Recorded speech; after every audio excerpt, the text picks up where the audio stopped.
Chilly greetings to all you Gnostics, self-declared, and anyone else who just enjoys to arrogate. This is Jonny Lischka recording again on the 24th of December. I have just uploaded a video with a question, and I can't help but give my answer for that. Although I'm not going to post this video up today, I first want to see how you guys might respond in creative and unique ways. And that's essentially what I suspect, is that every single response I get is going to be different. There's going to be different phrasing, different wording, different perspectives, contrasting opinions, even disagreements. And that may indicate, or it may demonstrate, the phenomena in the riddle itself, which was, what is the difference between your gnosis and my gnosis? I can see the objection, I can see a plain objection off the bat, because it sounds like a bit of just wordplay. Yours versus mine. I mean, if gnosis is a definite thing, just as if there is a definite truth, I can see that some would say there is actually no such difference, and that gnosis is gnosis, whether you carry it or I carry it. But of course, that isn't to say that everything I know, if knowledge is cognate to gnosis in some way, it's not going to be the same thing as everything that you know. We might have knowledge, you and I may have knowledge in different areas of interest, different things of, including activities. Say that I have a gnosis, for example, of canoeing. That may be particular to me. And someone else might have a gnosis of horseback riding, and that would be particular to them.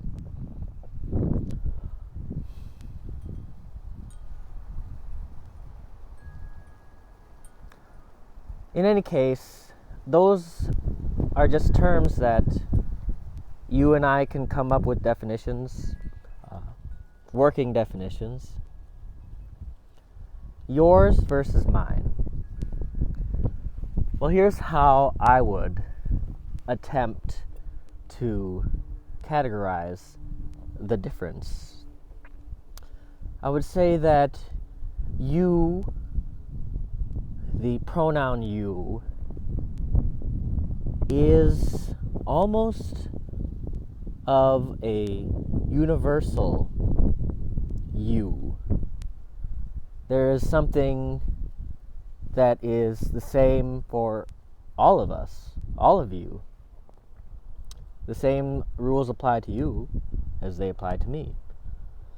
So your gnosis, I would categorize as general and the same for everyone. It's going to be the same for everyone, especially in the Sophianic perspective. On the other hand, when I use the term my gnosis, I'm referring to knowledge that is inherent to myself and is not necessarily evenly distributed amongst everyone else. Hence the difference between yours and mine.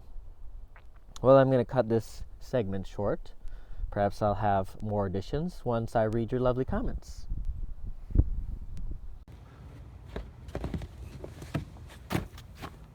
So, it's the 11th of January, a bit late in the day, kind of late in the game, but I'm making a little follow-up to my Gnostic'Arrogation. Thank you, everyone who responded. While I did not reply to each of you, each of them have a unique value, and basically demonstrated what I suspected all along, is that for you and I, in the audience of John Lash, there is a wide variety, almost a spectrum of differences in perception, for better or worse. Now, one comment, of course, that you should look at is John Lamb Lashes himself, and he was one of the first individuals to respond, and he talked more about the differences between a general gnosis and a specific gnosis. What my aim is, basically, is to direct your attention to these differences, and of course to your own conceptions of gnosis and of basically all of the teachings that John Lamb Lash himself presents. Take your answer and compare it to what he says, for example. I like how Ohm had reminded me that Gnostic is actually, it is derived from a slur, an insult that the church fathers directed against the Telestai, and that is what they called themselves. The Telestai, those who are aimed, for they had a specific method of knowing. That is to say, the encounter with the organic light. And I want to make another claim, I want to make another disclaimer, rather. I don't claim to have encountered the organic light. I've yet to encounter it. And I think that is a key distinction in this topic of gnosis. However, to conclude, I want to analyze two characters that fall outside of the spectrum of John Lamb Lash's work. They are outside of the school, although they did appear in Nemeta, rather by reference, by way of reference. They surfaced. And the first of these characters is Leela Tresimer, who uses the YouTube handle Sophia Leela Tresimer. Now, Leela does not claim to be a Gnostic, as far as I'm aware. She does not make this claim. I would describe her as a mystical facilitator. Now, she and her husband operate a lovely little retreat facility in Boulder, Colorado, which they call the Star House, and they've been running that for about 30 years now, so much longer prior to the discovery of John Lash's work. And their significance in that is back in 2015, Leela Tresimer presented to the world at large her very own rendition of the Sophianic narrative. I will make a distinction. I want to make a distinction that I consider her version not to be identical, equatable, or in line with John Lamb Lash's. Rather, it's not, I don't even consider it to be compatible with the Lashian canon of the Fallen Goddess scenario. However, in her video, she does reference him. She cites him and states his name exactly one time. She does not state it any other time, but she states his name by way of referencing that she does indeed draw her version of the story from his work. And there are a lot of similarities. It's worth going to look at to compare it in apposition. Apposition with an A, not opposition. And she displays a way of augmentation of the narrative in ways that I will say aren't necessarily compatible with planetary tantra. Now again, she never makes the claim to practice planetary tantra. The site she operates, Star House, is a mystical gathering area, and it's all about making circles and holding hands. I mean, I'm kind of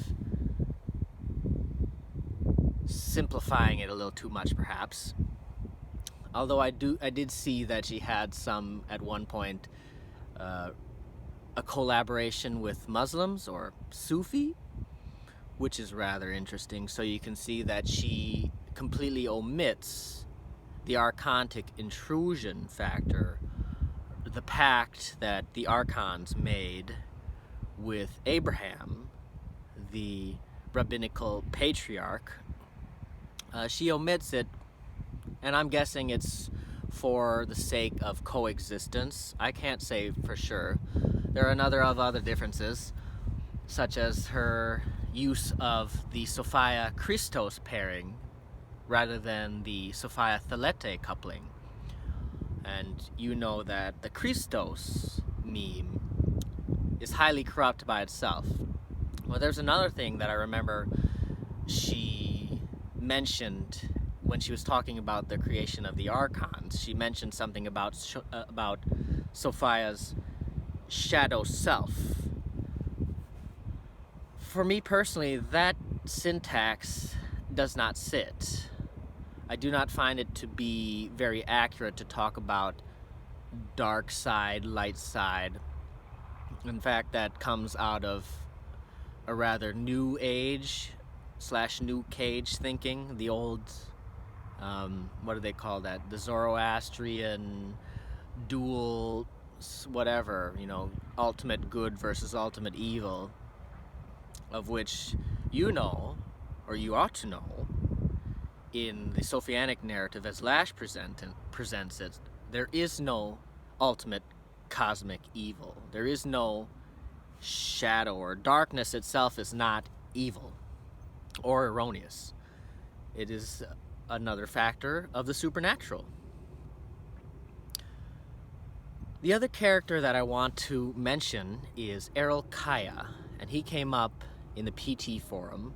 A poster remarked that he thought that it was a sort of homage to Lash's work, and he does mention Lash in this particular interview he had. Now, Errol Kaya does make the claim to be a Gnostic. Errol Kaya does claim that he is a Gnostic, and he works closely with Stephen Wybrow. They're like bosom buddies. They have formed a pact. In fact, it seems that they have been working, or at least that Stephen Wybrow has been working for a number of years prior to the discovery of Lash's work himself. And I'm not going to say too much. I don't have to. In the thread where he was brought up, Crooked Claw sufficiently made enough commentary for you, in terms of dissuading you from taking anything that this character says seriously. I do want to point out a confusion that the original poster had, and he thought that Errol had made the claim to be a practitioner of planetary tantra. Now, I went and looked at that interview, which is actually pretty entertaining, because the interviewer is quite aggressive, and he scrutinizes Errol very heavily within the first 10-15 minutes. He repeats questions that Errol refuses to answer, or answers insufficiently.